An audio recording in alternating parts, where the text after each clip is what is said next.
So I'll be talking about the work of the Center for Freethought Equality and also about how to engage atheists and humanists and our nonprofit organizations in electoral politics. So I'll give about a 20-minute talk and then we'll open it up for questions and answers. Again, I'm Ron Millar. I'm the Political and PAC Coordinator for the Center for Freethought Equality, which is the advocacy and political arm of the American Humanist Association. So what does it mean to be the advocacy and political arm of the American Humanist Association? As a nonprofit, AHA has some limitations in what it can do in the political and electoral arenas, which I'll be discussing in more detail later. To remove these limitations, the Center for Freethought Equality was formed in 2004. The Center for Freethought Equality is a different type of nonprofit, which is allowed to lobby elected officials as its primary mission. Rachel Deitch, who I hope you know, is our lobbyist and does great work. The Center for Freethought Equality, unlike other nonprofits, can also have a membership political action committee. Our PAC is called the Freethought Equality Fund, and we endorse and provide financial support to political candidates. It's a federal PAC, and it was formed in 2013.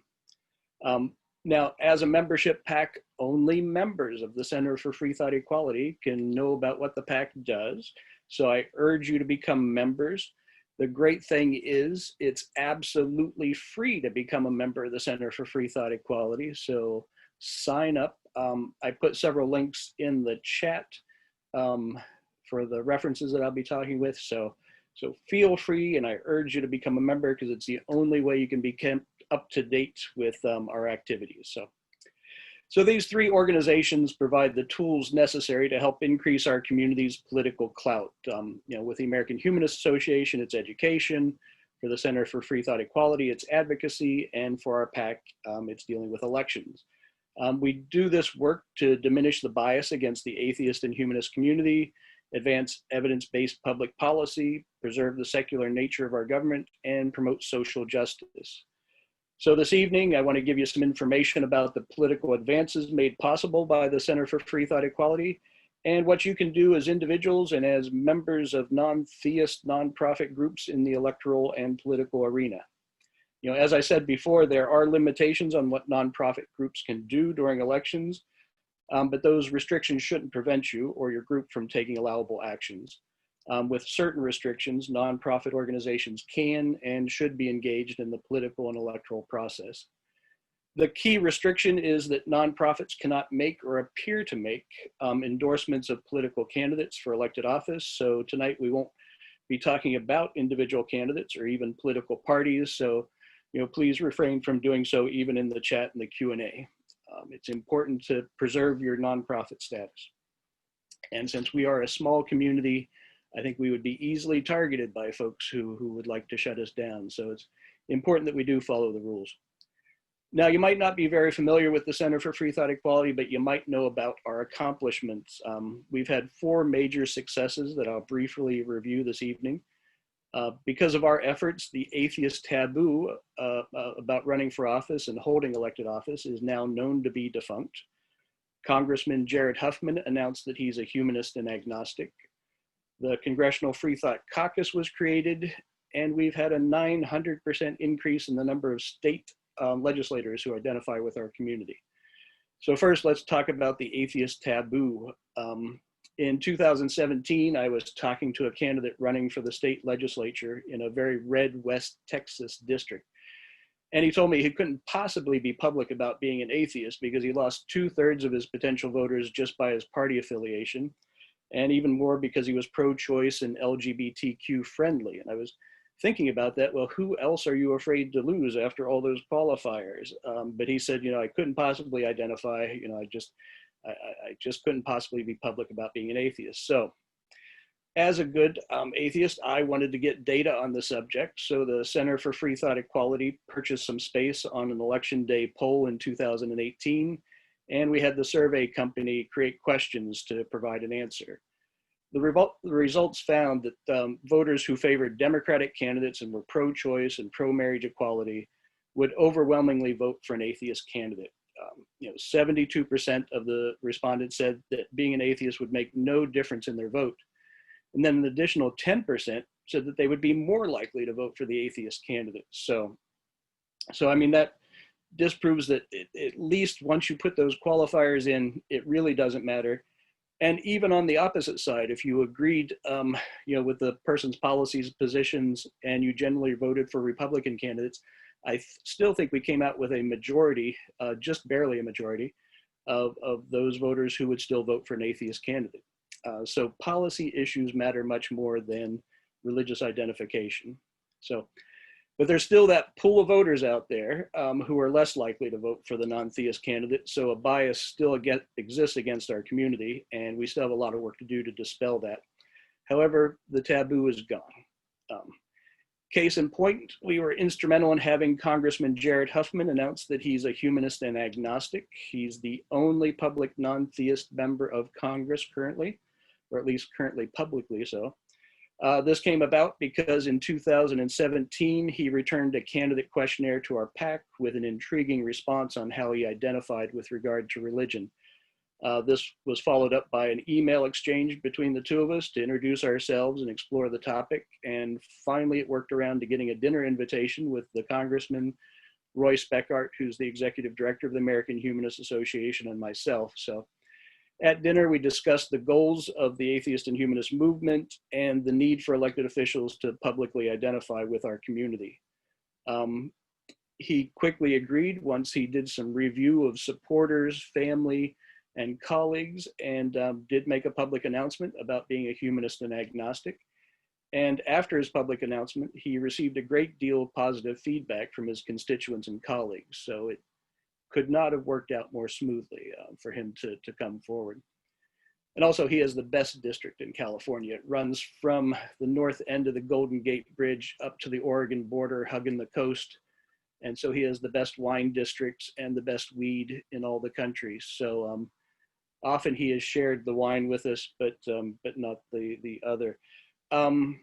So in fact, he received such positive feedback from his colleagues that he decided to form a caucus in Congress. And this was one of the ideas we discussed at our earlier dinner together. Huffman arranged an organizing meeting at his townhouse, and Roy and I met with several members of Congress to form the caucus. We had another meeting, and that time we held it at the American Humanist Association headquarters, and the necessary paperwork was filled out and prepared, and the Congressional Freethought Caucus was born. And this caucus is a membership group of Congress, and their goal is to foster science and evidence-based public policy, and also provide a forum for members of Congress to learn about the atheist and humanist movement. So I think it has 12 members now. It's still a tiny caucus, and but it's growing, and that's the important thing. And they've been doing some good work in Congress.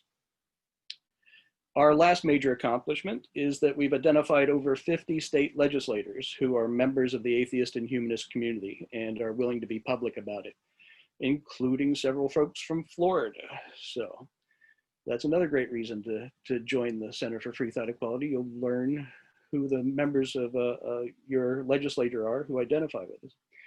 Now, this is up from just 5 state legislators prior to the 2016 election. So that's how we get this whopping 900% increase, which is a little phony, but 5 to 50, it's still great. However, we need another 1,500 or so to reach parity with our population. So we still have quite a bit of work to do. So that's the Center for Freethought Equality. I urge you to join. Membership, again, is free. And as a member, you'll learn about what the PAC is doing for this election and hopefully well beyond. So now let's take a moment to explore what you can do as an individual besides joining the Center for Freethought Equality. Membership is still free. So that as an individual, you could advance the interests of our community in the electoral arena. So first, obviously, you have to participate by voting, not only in presidential elections, but in every elections. You need to cast informed votes by researching candidates, not just at the top of the ticket, but for every contest on the ballot. The League of Women Voters has this great resource called Vote 411, their website. It's a really good place to start your research. You type in your address and they'll put the whole ballot up that you'll be seeing on election day or before. And League of Women Voters, they often have their questionnaires and surveys that they provide. So it's a really great resource. So the other places to go, obviously, are with the issue advocacy groups that you support and see who they're endorsing and review their voter guides.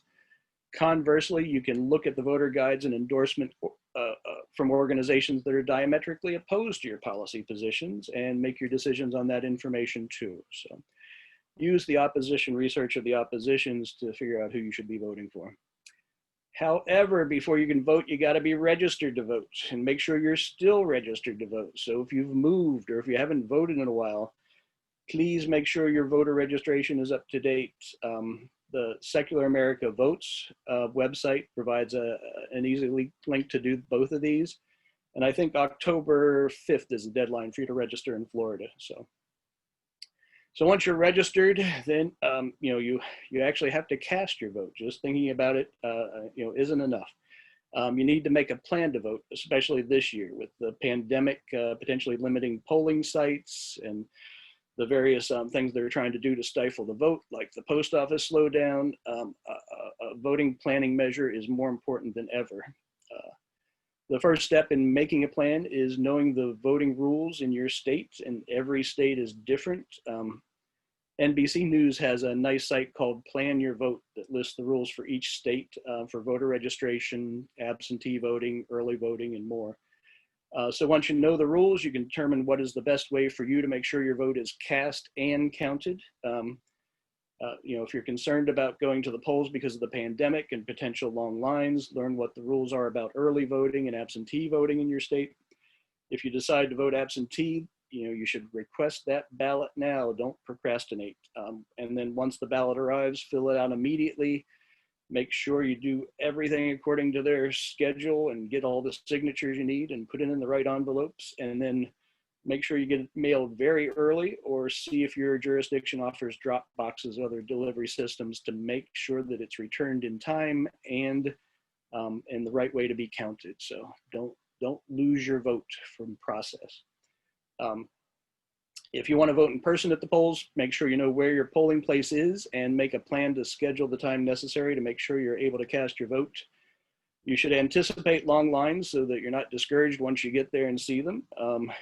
And then please stay committed to getting into the polling place and casting your vote. If you're in line before the polls close, they have to let you vote no matter how long it takes. So stick in that line. Now, sadly, that seems like a lot of work to do simply to cast a vote and get your vote counted. But the other sad thing is voting is really just the most basic and last step of getting the electoral outcomes you want. To get the results you want, you also need to invest your time and money in the candidates you want to win. Think about how important it is that your candidates win, and then make a plan to invest your time and money accordingly. Create a budget for both how much money and time you're able to donate and how many hours you can volunteer, and then invest wisely in both. The great thing is you can volunteer for individual candidates or for the political party of your choice. Volunteering is even possible during a pandemic. You can do no contact lit drops and get a nice walk-in too. From your home, you can do things like addressing postcards and phone banking. Phone banking is key this year. You can use your smartphone to connect with the candidates' phone banking operations and talk to other voters. With phone banking, you can volunteer for candidates across the country. The key thing is just to make sure you know what time zone you're calling so you don't piss off any voters, because you want to gain their support, not pull it away. And if there is there's very few positive elements of the pandemic, but one is that people are generally at home, so you're going to reach people, and many are going to be eager to talk to anybody new, so they'll actually take the time to talk with you just to break out of what they've been doing. So I encourage you also to attend online and, when it's safe, in-person campaign events. Wear t-shirts, buttons, lapel pins like I got, and other swag that identifies you with the atheist and humanist community. It's a great way to increase our visibility. And if you invite friends and go as a group, it's even more effective. They'll think we're a movement. So Alice's Restaurant reference, perhaps. When possible, in a public forum, ask questions of the candidate that are important to our community and identify yourself as an atheist, humanist, or whatever identifier you use. Again, it's all about building visibility and knowing that we are a constituency. As an individual, you should use the candidate research you've done to make sure your like-minded friends and relatives are registered, have a plan to vote, and are informed about the candidates. If they need help in voting, make sure you get them to the resources that they need. Use your personal contacts and social media to make these important connections to turn out even more voters for your preferred candidates. We often say we want everybody to vote, but in reality, we want our people to vote. We want like-minded people to vote. So spend your time getting like-minded people to the polls. That's what's going to produce the victory that you want. So to sum up, as an individual, make a plan to vote, inform and motivate your personal network, create a budget of your time and money to invest in candidates, and implement these plans so that your vote is counted and your candidate gets the support they need to win. So that's it for individuals. Now let's talk about nonprofit groups and what they can do. The best resource for what nonprofits are allowed and are not allowed to do is a group called Boulder Advocacy. It's a project of the Alliance for Justice, which is an amazing group. They provide very detailed information, and they also have this great feature that you can ask an expert, either by phone or email, and they'll get back to you because there's a lot of gray areas in election law. And best of all, again, it's all free. We love the free resources because they really want nonprofits to be involved in the process. So they have amazing resources. And prior to this meeting, I reviewed the Atheists of Florida website, and your group is doing great work in this area with voter education of the important dates on your homepage. You've got a very good information voter resource page. And the listing and survey of candidates is great too. So this is excellent work. This is exactly the type of stuff that needs to be happening, again, to build visibility, educate folks, and show elected officials that we are a constituency, that they need to court. So I hope you continue this for future elections too. And don't forget those local elections. They really do, in your day-to-day life, they have probably more effect on that than the nationals, although at this point with the Supreme Court ruling, I can't argue that too strongly because things are going to change. So all elections are important. Just don't forget about the local elections too. So, providing basic civics education, since we don't do much of that in school any longer, is really important. So you inform your members about how to be an engaged citizen. The links that you provide to Secular American Votes website and the League of Women Voters Vote 411 site, provides the basic necessary information to be aware of upcoming elections and all the candidates and issues that will be appearing on the ballot. So, like I said, I really like the Vote 411 site, gives you great information. As a group, if you've not done so already, reach out to your entire membership list by email or by phone to make sure your members are registered and aware of voting options and rules in your jurisdiction. I mean, we got to make sure that our community really turns out in high numbers, more so than ever before in this election, and your group has the names and contact information to make this happen. So please use your own lists as a tremendous resource and make sure everybody gets out. Now, there's a lot of other things that nonprofit groups can do too. You can conduct nonpartisan voter registration and get out the vote drives. Secular America Votes is a great resource for this, and you have that site up on your website. Your group, early on in the election, can send out information packets to all the candidates about the issues that are important to you. Again, this helps build visibility for the community and promotes the issues that are important to us. It just builds that awareness that we exist. Your group has already conducted a candidate survey. Creating candidate questionnaires and preparing voter guides is a great way, again, to build visibility and educate your members.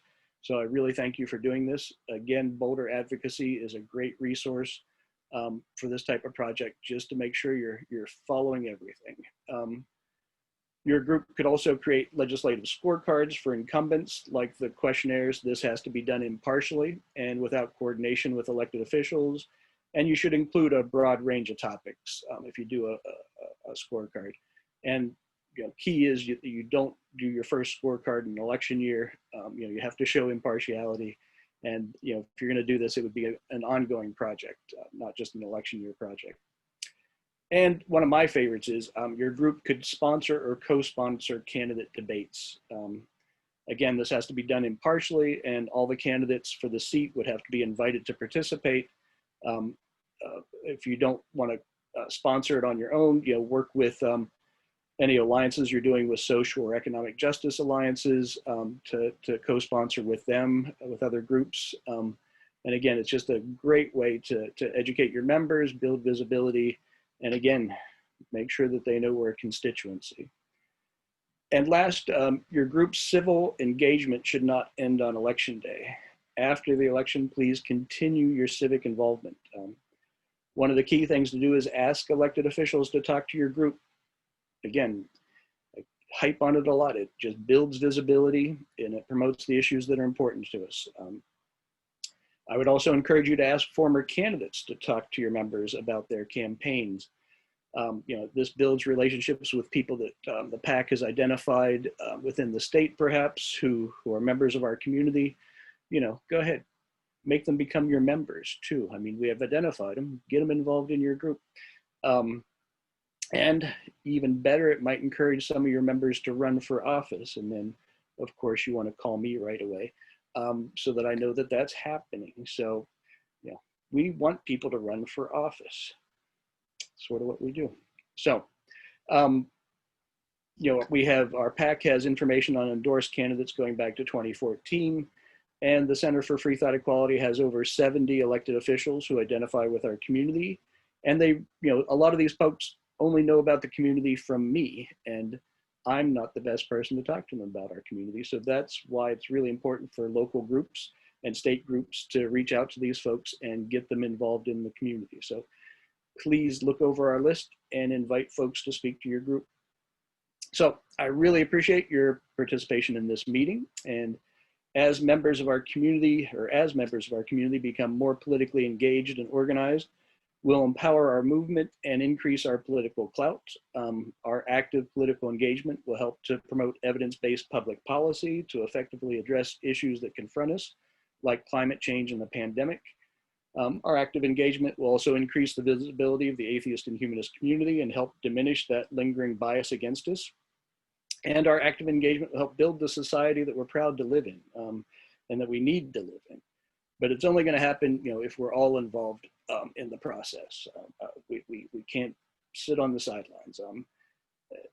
As one of the Secular America Vote says, politics isn't a spectator sport. We got to be involved. So if all of that's not enough of a reason to become more politically engaged, just consider that your active participation in the political process will help counter the white Christian nationalists that have far too much power in our political culture, and will help bring their bigoted, anti-science, racist, misogynistic, xenophobic, and homophobic crusade to an end. And that's what personally motivates me. That's what gets me into work every day, because I really want to see them go by the wayside. So with that, I urge you again to become a member of the Center for Freethought Equality. Even after 15 minutes, the membership is still free, and I'm happy to answer any questions that you might have.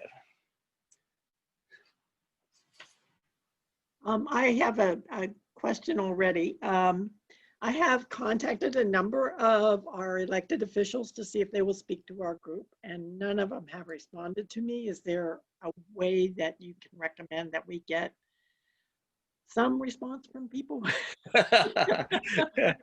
Well, persistence is good, Okay. but also the other thing is too, as you get more involved in politics, you might find that $25 donation you made to them to get them elected or reelected will get you more on their spotlight. I remember years and years ago, I would send out small donations to first-time candidates, and it was either somebody who was fairly progressive from one of the Dakotas, which right now is sort of mind-boggling to me that there might have been a progressive from one of the Dakotas, but I sent like $10. I got back a bumper sticker and they sent me an invitation to their swearing in. I was like, well, that was a fine $10. Really? I got to talk to them. The other question I have was concerning, now I can't remember what it was. Just looked at it. We did a report card on our elected officials last year. So then we would be okay, right, doing another report card this year? Go to the Boulder Advocacy, because I think there are, for a C3, I think there's some limitations, like you really shouldn't give a grade or a percentage. I think you're safer by just having the votes and you know, having the red and green marks on how they responded. Okay. But I think they recommend staying away from grading or percentages. Now we have a scorecard where we give percentage grades, but that's because we're a C4, so we have a little more leeway. Okay. But it's a great thing to do. I mean, it's the only way, you know, you can hold them to account. Jim Peterson, you have a question. I see you raising your hand. He's co-host, so he can't raise his hand electronically. That's right. Yes, I'm just wildly gesticulating, jumping up and down. However, and thank you, Judy. I did want to say a couple of things. First of all, most of the activity of our group, Atheists of Florida, is in fact the product of Judy. And she's done yeoman work in all of these matters. It's fantastic. And I do wish that we could have more involvement by other members. And hopefully we're building up to that, I'm sure. But at any rate, on behalf of myself, I'm the president of the Humanist Society of the Suncoast. And presently we're organizing, our next meeting will be a candidates forum. And the question has been raised, should we be absolutely certain that in inviting a candidate that we can demonstrate that we have also invited the opposition candidate to the forum, even if they don't come? Would that be satisfactory to meet the legal requirements? It is. You got to make sure that the invitation was received and understood, so that you know. And also, you can invite them to send a surrogate if the candidate wasn't to attend. So, I mean, you know, take that extra step just to show that, you know, you really want someone there to represent the candidate. And then if they refuse, they refuse. C'est la vie. Exactly. But then also, again, Boulder Advocacy is a great place to go, because you'll want to have some preface before you introduce the candidates about how, you know, you don't make endorsements. This is an educational program, and you know, just have all that language out there so that there's no one can misconstrue what's going on. Another concern, I see we don't have any more questions at the moment, is that so many of us here in Florida are above the age of 50, believe it or not, and except for the women here, of course. And so it's got to be a limiting factor in what we can do, because many of us feel that we need to restrain our public activities out in the wild, so to speak, because of the COVID-19 problem. What are people doing locked up, as we are, most of us?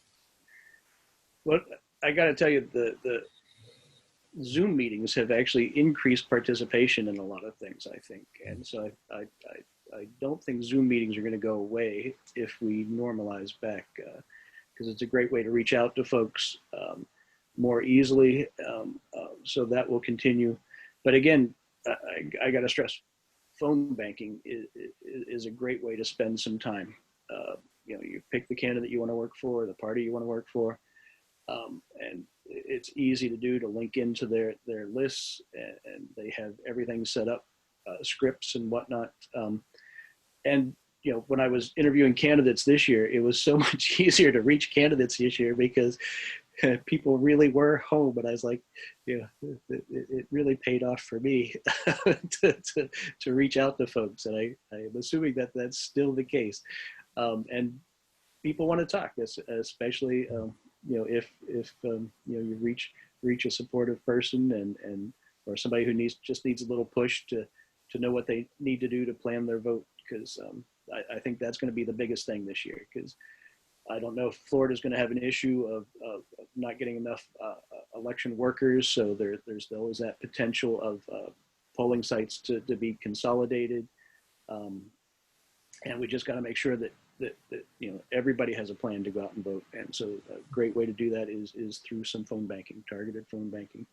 And that's the goal of the candidates and the parties to get people out. So they've got all the resources you need. They just need a voice on the other end of the phone to make that happen. And if you don't like talking to people, you can do texting, which is what I do.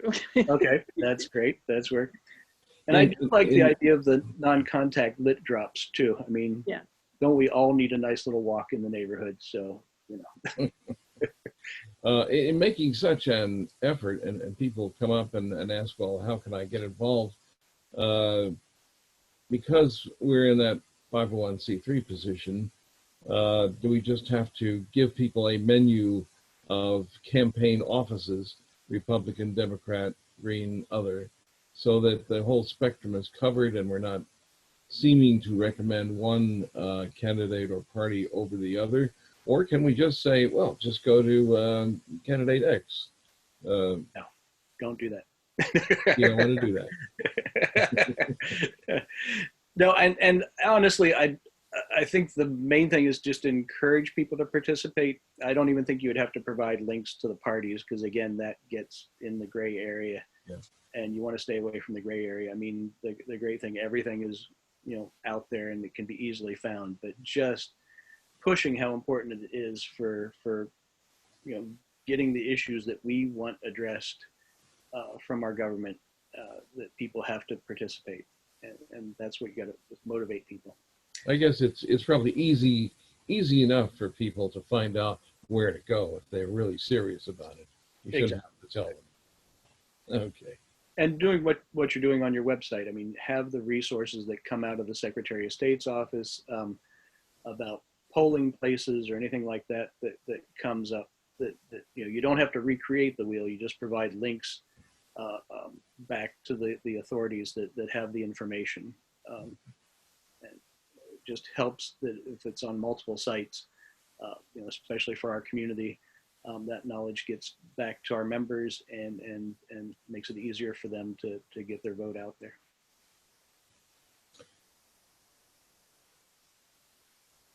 No questions? Nobody's got a question? Unbelievable. Well, I'm going to ask another question. Oh, wait, but Bill has one. Sorry. I didn't see his hand up, but okay, Bill. I just raised it briefly. Oh, I can't see because I've got speaker view on. So that's why I ask electronic hand. You asked for a hand wave, and so I waved. Okay. Go, Bill. I'd be curious to know from your perspective, which is so much broader than most of ours, when you're talking to Freethought groups, are they actually trying to go out and persuade voters on the basis of their theistic position? Or are they finding other ways to engage on things like evidence-based policy and things like that? Well, the great thing about C3s is you can talk about issues all day long and there's no restriction on that. So that's where you find your allies, because across the board, you want to promote the issues that make sense for our community and our allies. But again, for me, especially at this stage in the election, it really is turning out the like-minded. I mean, there are some groups that really want to do, we want to do this broad, get out the vote effort. And it's like, well, that's great. And, if that's your passion, then follow that passion. But, we want our people to hit the polls. We want our like-minded people to hit the polls. We're going to promote candidates that are going to support the issues that we care about. And so, again, that's why I think, just delving deep within our community, making sure that any resource they need to get to the polls and get them out to vote is there for them. And you're in Florida. I mean, you are in one of the great swing states. You guys could make a huge difference on what's going to happen nationally. So you're in a really good position. We like to say that we are in the swing county in the swing state. Okay. Pinellas County is, at the end of the corridor, and we are a very important county here, and the whole Tampa area really is. Yeah. We're a bunch of swingers in here. Indeed. Other questions before I ask my next one? Don't see anybody waving. I would like to ask you about the Supreme Court nominee. I believe this woman is involved in a cult, from what I've read, and I'm very concerned about how this is going to go. So, what are you all doing, and what can we do as individuals and as a group? Well, fortunately for my answer, that's more on Rachel's table, Rachel Deitch, the lobbyist, than mine. I'm pessimistic about this, actually, because there is not a procedural way to block this. They only need 51 votes. They can jam it through. And we only got, there's only 2 Republicans who said that they would vote, and you got to have the 4. So I'm hoping that what this does is just build anger to motivate people to get involved, because, we won't be able to overturn this, but there are options if things were to change in the Senate and the presidency that could mitigate this new voice. And but for any procedural way to stop this, I don't think there is one. Even though Nancy Pelosi says she has many arrows in her quiver, she's not in the Senate either, and there are things they can do afterwards, but to make that happen, things have to change politically.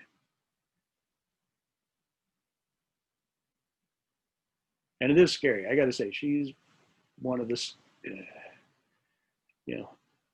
I thought we'd seen like the far right appointments, but she is further than what we have up there, and it's just scary that the white Christian nationalists are this powerful. And Yeah. our community has the size to counter these folks. What we don't have is the organization, and so we've got to organize, and we can put these people back into their small, narrow little village where they can live out the rest of their lives, but leave our politics alone.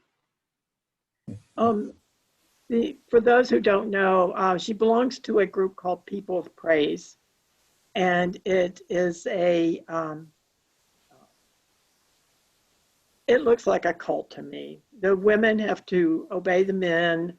They have people within their group they have to report to and get approval for everything they do. And if they don't like what you're doing, they just throw you out of the cult, which is very cult-like. And it's all biblical and very right-wing. In fact, the women report to someone called Handmaid, although they have changed that since, I'm sure, because of the popularity of The Handmaid's Tale. Yeah. That's my guess anyway. And the men report to someone called the Head. So it's a matter of really, it's really scary when I looked at that article on this. So Google it, and there is a chapter here. I was seriously thinking about asking the man who represents the chapter here to come in and talk to our group. But I don't know how viable that is. But That would be an interesting discussion. I mean, yes, it would. Yeah. But yeah, it's just Google People of Praise, and there's a New York. This didn't come up in her last evaluation to be appointed to the court, but the New York Times did a long article on it after that, and so I'm hoping it will come up at least in this time. And although I looked at Rubio, I haven't looked at Scott's yet, but I looked at Rubio's comment on it, and he's like, oh, they're going to go after her religion again and keep us from doing our duty as advising and stuff. Yeah. Eileen, you have a question. Yeah, I just want to say, I thought, because I started looking at what her background was, and she has like 7 kids, and I had a friend that said, if you're, and she's adopting these kids and stuff, and like, if you have 7 kids, are you staying home and being a mother, or are you having that, which is what she's, and I knew of somebody that was a minister's wife, and she had 7 kids, and they kept getting all of the church members to volunteer to babysit, to take care of, and donate stuff. And she's from South Bend, Indiana, which is Pence's area too. That, I don't know what to say. I think, I wonder if this is not going to turn against them for a change. I mean, it's a little bit too extreme for the religious. I mean, I don't know. The evangelicals might like it, but I don't think the Catholics will. I mean, I know if my friends don't that are Catholic. No, that's all I had to say. South Bend, Indiana. Well, the interesting thing about this group is 90% of the members are Catholic, even though it's a Pentecostal-based Christian group, but it's majority Catholic. Yeah, they've sort of incorporated the charismatic aspects of the Yes. Pentecostals into the Catholic Church, and so Scary. yeah. Why that's necessary, I don't know. In fact, the Catholic Church here that this guy belongs to has it on their website as a link, which I thought was really interesting. Could No- they just no stick other with questions? marriage and I'm sorry, what? Amy is asking something. Oh. On the chat. And she's, Amy? they just stick with marriage encounter. Yes, that would be a good thing to stick to, I think. And Rick has made a comment about does she obey her husband and who will make the court decisions, him? And that was one of the things that made me concerned about this group she belongs to, because when they go to consult with their superior, whatever you want to call it, their person, if they aren't following what that person considers to be God's path, they get in trouble. Now, how is that going to influence her decisions on the court? I know you can't answer that, but it just is a real question for me. Well, and I think I read also that she has said that she would remove herself from death penalty cases because of her beliefs, but yet she won't take a similar step on abortion rights issues for that. So it's like, how do you pick and choose what you recuse yourself for? So. Well, that one thing I agree with her on, there shouldn't be a death penalty, but that's my opinion. James, I can't believe you don't have a question or a comment. No, I'm listening today. I just got done shortly a while back listening to a presentation by Rob Boston from, I believe he was Americans United. Yeah. And it was very good. So I've had this headset on listening for a long time, and so I kind of decided I would just sit here and listen to everybody today. And it's not a free-for-all discussion, and you know how I like free-for-all discussions. Yes, I do. So I have lots of opinion about this Supreme Court, but I'm a pessimist. And this woman is very young. She's going to probably be on that court, could be there for 40 years. And with the other young appointees, and who knows what might happen between now and Trump's presidency coming to an end, there may be others, because Justice Breyer is contemplating retiring, and so is Justice Thomas, Some of these justices are up there in their years, and they actually do want to stack the court with young jurists while they have the opportunity, so that there will hopefully, in their opinion, be no opportunities, even if a Democrat comes to the presidency. They're hoping that if they have the court already stacked and full of young appointees, they probably will not be able to change the makeup of the court for at least 2 generations. And I suspect that that is likely. So regardless of who the president is or who has Congress, the Congress actually cannot make a law if you have a Supreme Court who is going to overrule that law on the basis of right-wing ideology. So you could have the Congress make a law, and all you have to do is have right-wing conservatives challenge it in the courts and appeal all the way up to the Supreme Court, and the Supreme Court would overturn it. And they are activist judges. There's no question in my mind, or in practically anybody's mind, that they're activist judges. They don't give a damn about the Constitution, the rule of law, or human rights. So I'm gonna be very happy to embrace death when it comes, because I don't want to stick around and see what is happening to the United States. I left the United States 10 years ago because I saw this coming, and I could not convince people that they needed to become activists and speak out. They criticized me for speaking out. I was a militant atheist in their opinion. So, okay, so I packed my bags and I came to Costa Rica, and I am a vocal here on YouTube by posting, but there's limits to what I can do from here. And you know, this younger generation, they're going to have to come up with their own activists, and they're going to have to deal with this, and it's going to be for a couple of generations. I think that we're being set back 100 years of progress.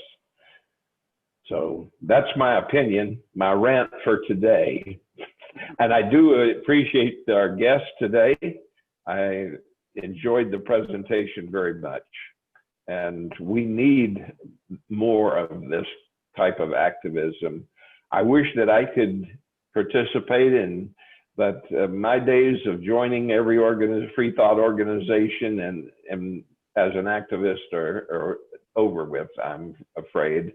I'll just do my own little activism on the internet, and hopefully that will be enough. Although I am thinking about making some more YouTube videos and see if I can't put some messages up there that are important to me. But I thank you very much, Ron, for your presentation and coming today. And I'm hoping that, because lately I've been listening to the Voice of Reason, and Ed Golly and Joe and have had some fantastic speakers. Hopefully they will invite representatives from the Humanist Association and from the Americans United, because these are great speakers and they have a wonderful message that I think the community would not only appreciate, but it would also enhance the quality of the Voice of Reason. So that's all I got to say today. Thank you for remembering me, but I'm going to let somebody else talk. Thank you, James. Your input's always valuable. And Ron, just so you know, Ed and Joe have a private, it's their personal radio program they do on a local station, talk radio. So. Oh, well then definitely invite, I think we have 3 state legislators who identify with us in Florida, and radio time, they won't pass up. So if you invite them, they'll talk. Because we recently had an organizing meeting in Florida to create a state level caucus with a political party. And 2 of them were really enthusiastic about participating in that. So, like I said, these people, now that we've identified them as members of our community, are eager to become involved and to talk with folks and get to know the community. So I can't urge that enough to we have them all nicely listed on the Center for Freethought Equality website. So you can get their office contact information and put out those invitations. They're really good people. I mean, they're fun to talk to. Met them all. They're really good. Well, there's one I haven't met, but the other two I have. Okay. Jim Peterson, you have a question again. Yeah, I noticed earlier that Bill Norsworthy had his hand up briefly there. Sorry. And I wondered if he had anything to counterbalance the bright and sunny optimism that Jim presented us with. I guess I would say I'm a little more optimistic than Jim today, but I'm having a good day. No, I think we're doing a lot more than we have done in the past to get out the vote, to get people motivated, and whether it's going to be enough will depend on the people who do actually show up. And until we get some feedback, we won't really know. But everybody is very motivated. Everybody realizes the magnitude of the problem. And, it is kind of hard to imagine that there are still people who could change their mind. But apparently there are about 2% who haven't made up their mind yet. And they're just waiting for the time to vote. Yeah, the idea that there are swing voters is amazing to me. But again, there's all types of people, so you can't.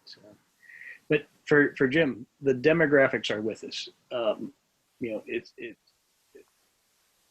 Again, these white Christian nationalists are going to be the minority soon. It's really a matter of organizing, and the key thing is we can't wait because climate change in itself prevents us from waiting until the demographics take over. So it is the sense of urgency, the urgency of now to make change happen, and that's what a lot of the members of our community are trying to do. And anything you can get up there in YouTube and your social media, it every little component helps. And we've got a little over a month. People are already voting, so the whole idea of an October surprise is out the window because of this. We have early voting. That doesn't work anymore because that was always the thing that scared me in the 80s and 90s, and usually came to pass. So the how people vote has changed. We got the demographics with us. People are energized. I can't imagine anybody in our community who isn't energized over this, and it's just making sure they have the mechanics to get out there and vote. And we know that the majority of Americans don't want religion involved in their government. So, it's not just atheists and agnostics, but just the majority of Americans in general, which would be Republicans and Democrats, don't want religion involved in the government. And James has his hand up again, or has his hand up. Go, James. I'm going to just comment again, unfortunately. One of the problems that we have in the United States, and I guess around the world, is the religious community promotes and pushes this narrative that religion is a positive thing, and it is not a positive influence. If you put it on the balance scale, it does a tremendous amount of harm. We need to attack the notion. We need to attack that narrative. I was criticized heavily when I was doing my activism in Florida, even by other atheists, because I called out Christianity, for being morally and ethically bankrupt, which it is. The vast majority of these right-wing Christians are voting Republican because they don't care about human rights. They care more about intolerance than they do about ethics. And there's no low that they will not stoop to in order to promote their fascism. So I think what we should do is call them out at every opportunity, shame the Christian community. I sent a link to many of you with regards to this pastor who had a scathing rebuttal to the Christian fundamentalist right for supporting Trump, and he did a fantastic job. But we need to do this at every opportunity. We need to let the Christian community know that they are shameful for what they are doing, because it's, they supposedly is important to them that they have good PR and they have this good public image. But Trump has this horrible moral and ethical image, and they're supporting that image. Yeah, why? We need to pin it to them like the tail on the donkey and not let them get a free pass. We need to hold their feet to that fire and castigate them. Maybe some of them will rethink their position and back away from that kind of support. I'm done.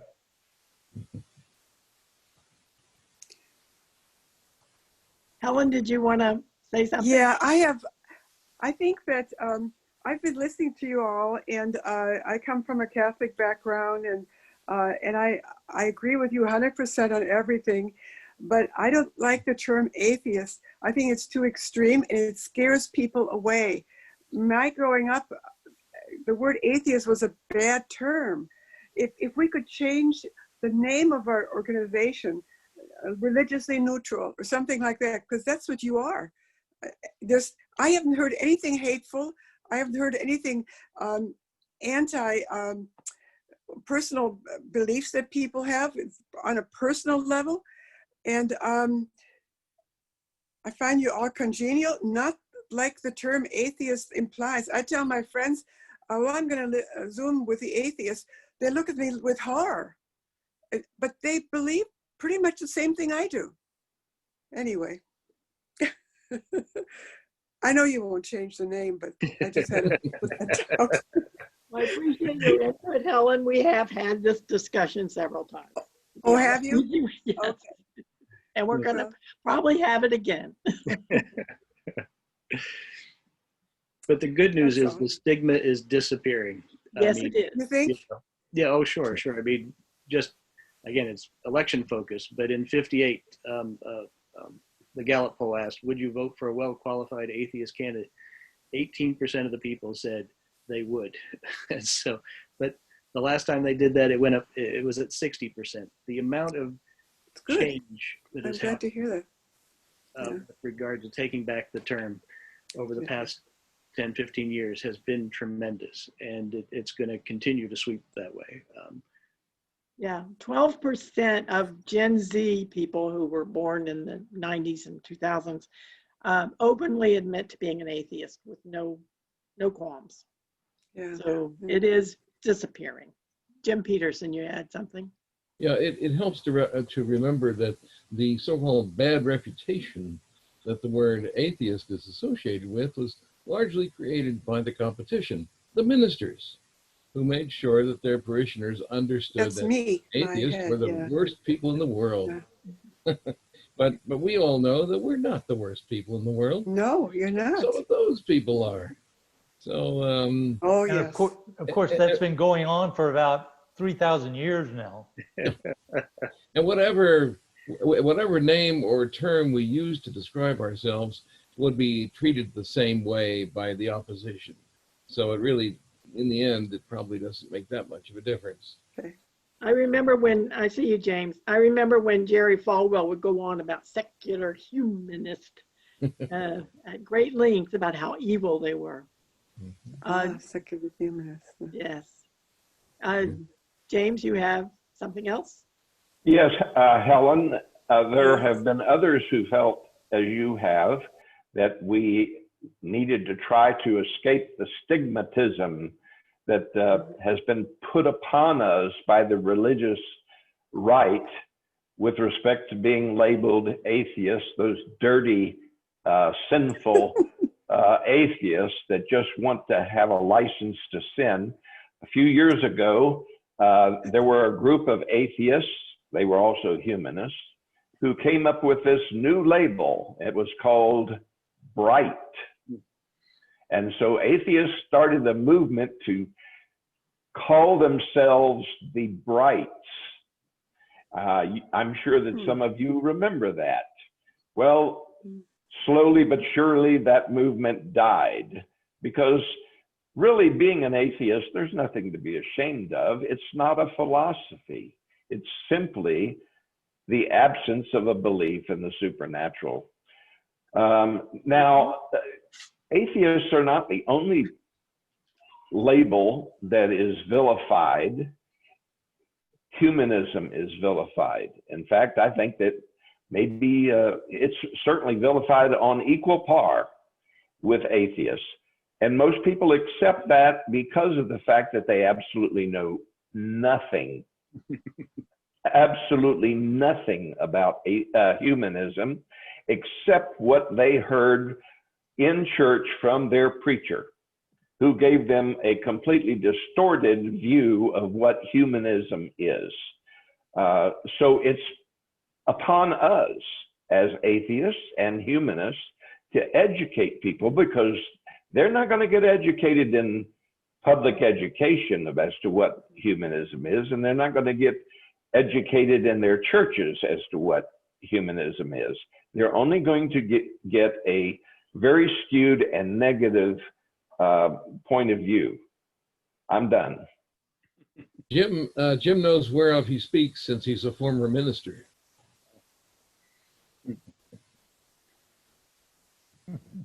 Yes, a fool says in his heart, there is no God.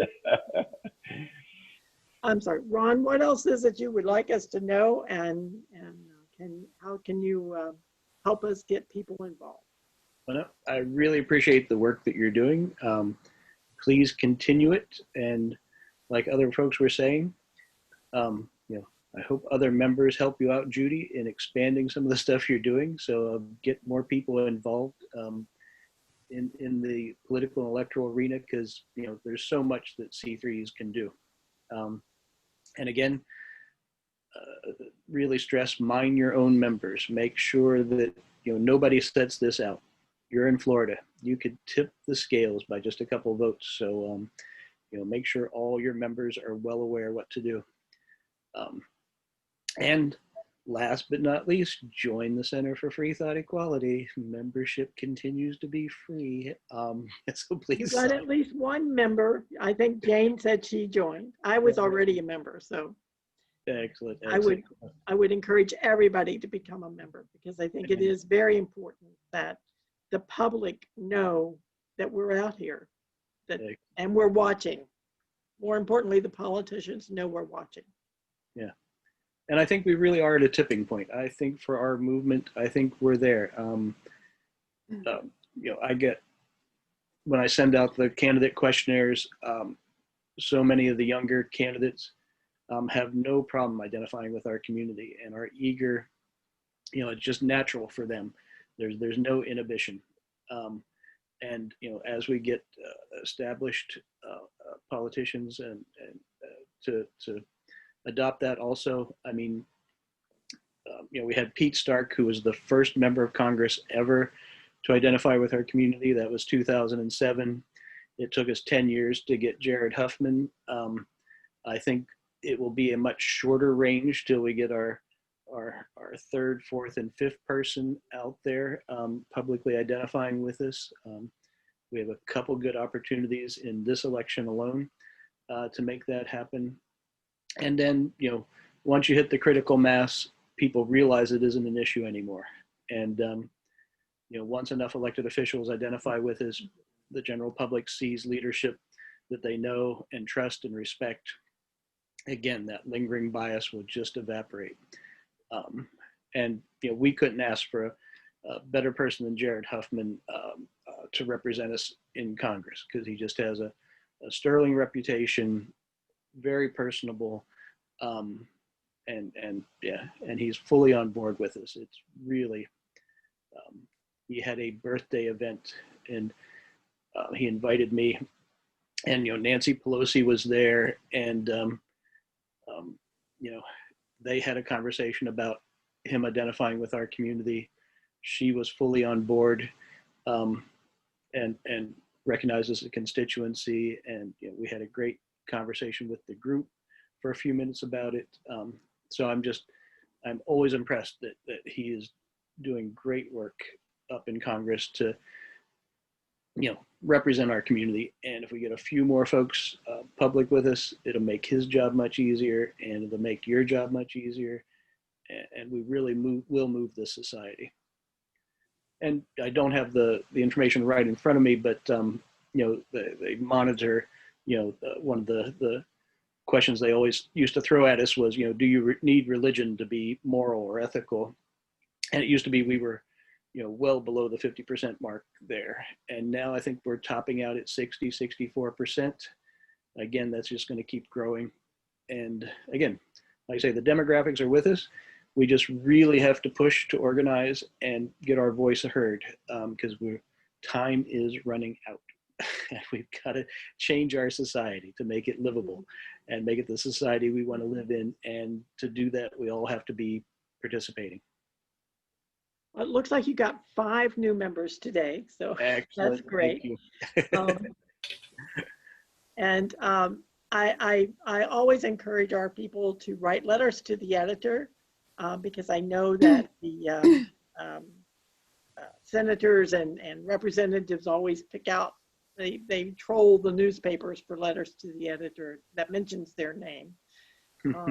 And also writing and contacting them directly, because they're never going to know we're here if we just don't let them know. And it is building relationships. Like I said, these people that we've identified in Florida want to have that relationship. And, elected officials who don't identify with us too. Mm-hmm. They realize that we're going to become a constituency. And so getting them in, getting them talking to us will make that, show them that reality. And again, make us more respectable, more identified, and increase our political clout. We want to empower our community.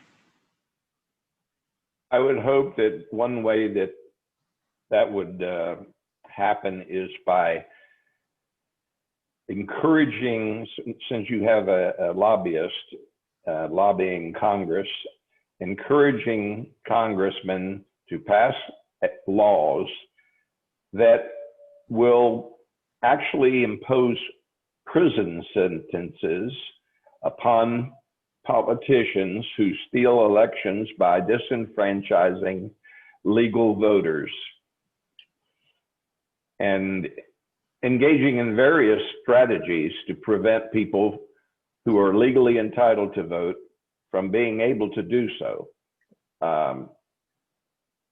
For the last 30, 40 years, I've been watching every election, long lines, no voting machines, no parking, blah, blah, blah, blah, blah, blah. And every time that happens, you hear these policies, oh, we're going to do something about that. And they never do anything about it. And so the same abuses continue election cycle after election cycle after election cycle. And no one is ever held accountable to the rule of law, or there's no consequence for cheating, for stealing elections. And that is state and local officials, because the states do control.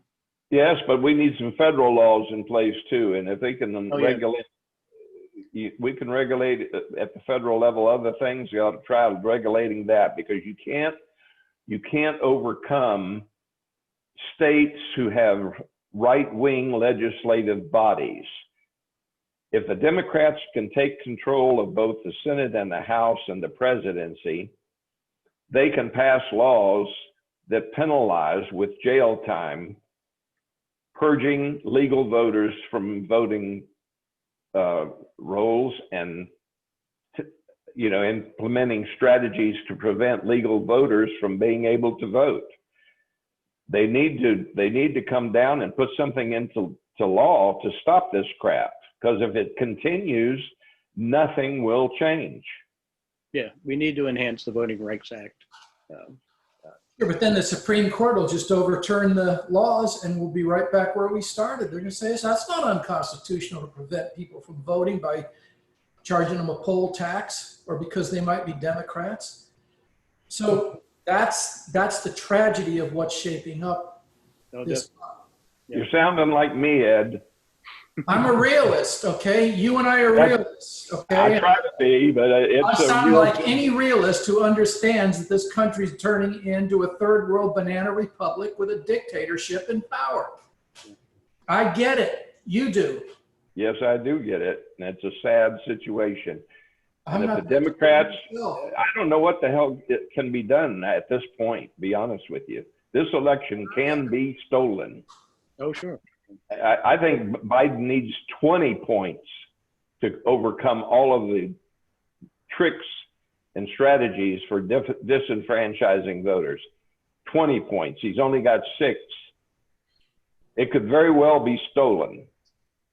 Well, the objective is to throw it into the House. Yeah. Yeah, and so Where it'll be stolen there. wants the Republicans here with But part of the strategy, though, too, is just to make people so discouraged that they don't participate, and that's my biggest fear.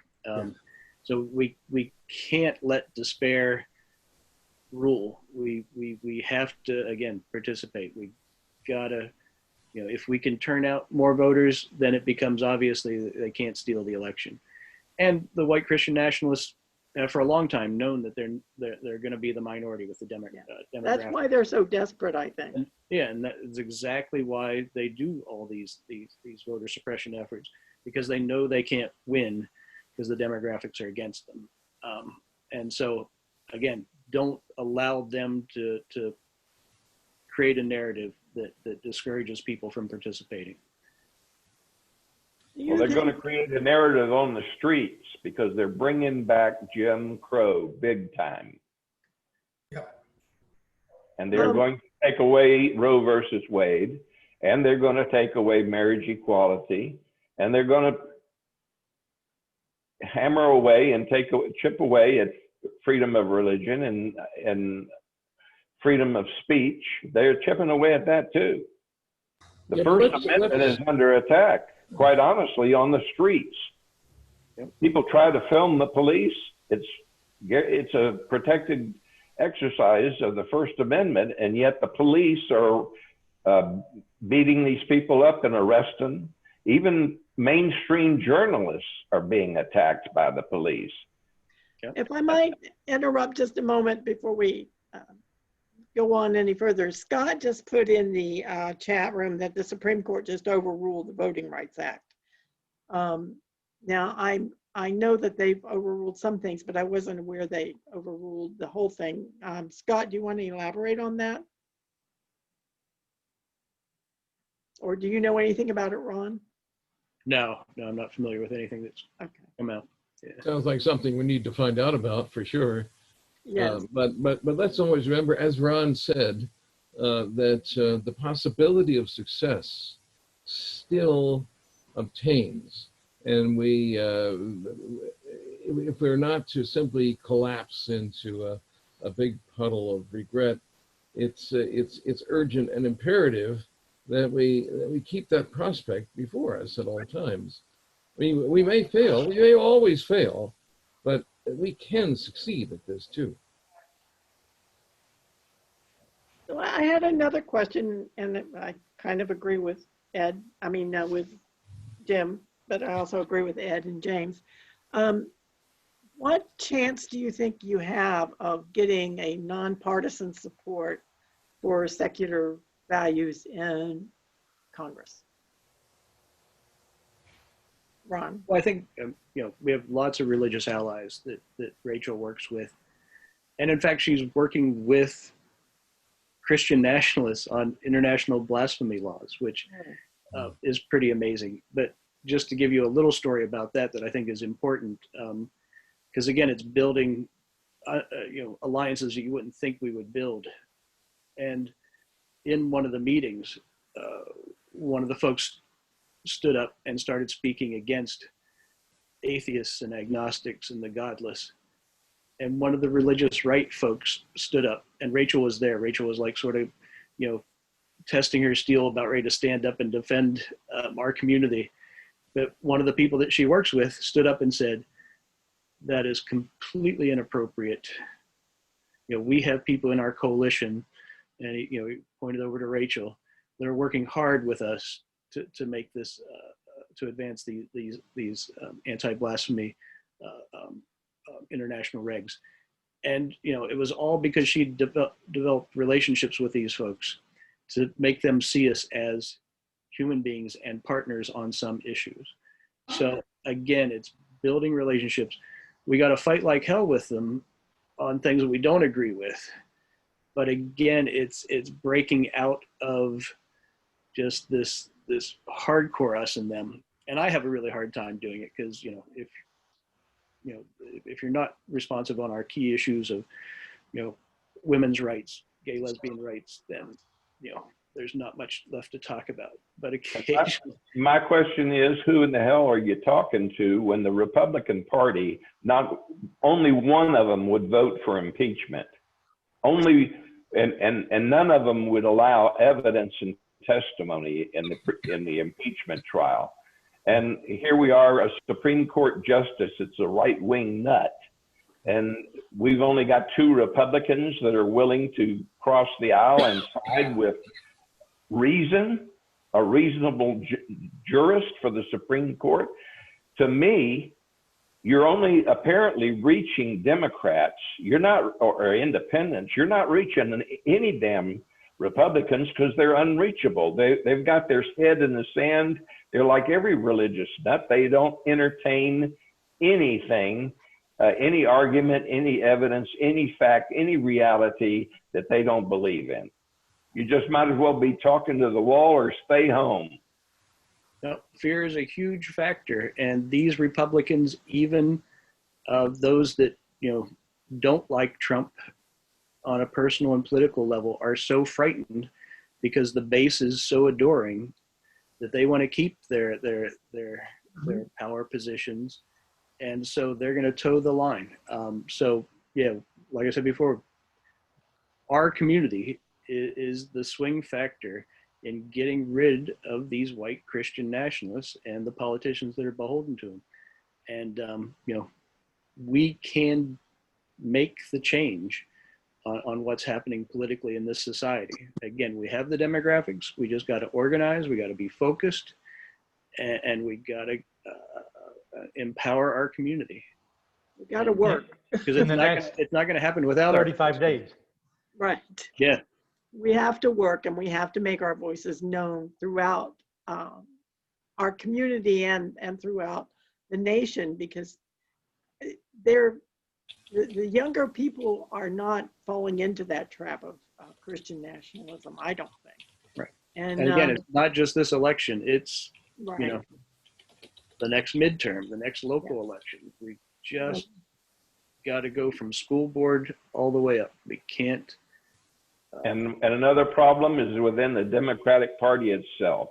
Back in 2004, when George Bush, W, won the election, there were many voices within the Democratic Party saying, well, we need to start looking more like the Republicans. Bill Clinton was a Republican. And when that started hearing that narrative in the Democratic Party, that's when I really thought, you got to get the hell out of this country, pal.